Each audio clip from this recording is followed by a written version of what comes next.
Bəs sən övladına kitab oxuyursan? Kitab oxumaq təkcə bilik deyil, həm də bağ qurmaq deməkdir.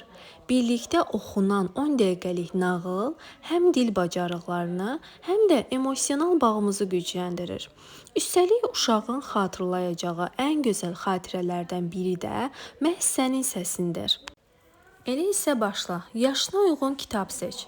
Oxuyarkən suallar ver və gözlə ki, onun da fikrini öyrənək. Onu maraqlandıran sualları cavabla. Personajların səsini dəyişərək daha da maraqlı et. Ən əsası birlikdə bu anın dadını çıxar. Çünki bu yaş bir də geri gəlməyəcək. Övladının inkişafı sənin əlindədir.